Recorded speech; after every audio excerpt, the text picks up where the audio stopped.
Sir இப்போ வந்து நம்ம மாந்திரிகத்தை பத்தி என்னதான் பேசினாலும் கூட, மாந்திரிகம் அப்படின்ற வார்த்தை நெறைய பேருக்கு பயம் குடுக்குது அப்படின்றத நம்ம பார்க்குறோம். உண்மையிலே மாந்திரிகம் அப்படின்றது பயப்பட வேண்டிய ஒரு விஷயமா சார்? அது பயமே வேணாம்மா. அதாவது இந்த மாந்திரீகர்கள் வந்து எப்படின்னா, இப்போ நாங்க வந்து சாமி கிட்ட பேசக்கூடிய ஒரு விஷயம். அதாவது சாமி கிட்டனா இப்போ இப்போ எங்களுடைய இஷ்ட தெய்வம் இருக்காங்கல்ல. இப்போ நான் எடுத்திருக்கேன் ஒரு தெய்வத்த நான் எடுத்திருக்கேன்.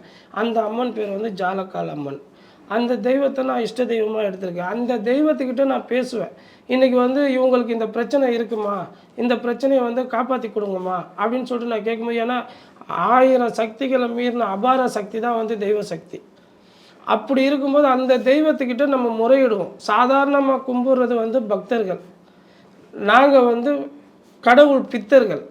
ஸோ சாமிக்கிட்ட என்ன சொன்னா அந்த சாமி அத கேட்கும் அப்படின்றத சொல்லி அவங்க பிரச்சனைய தீர்த்து குடுப்போம். இது வந்து இத நம்பி தான் மக்கள் வந்து எங்ககிட்ட வராங்க.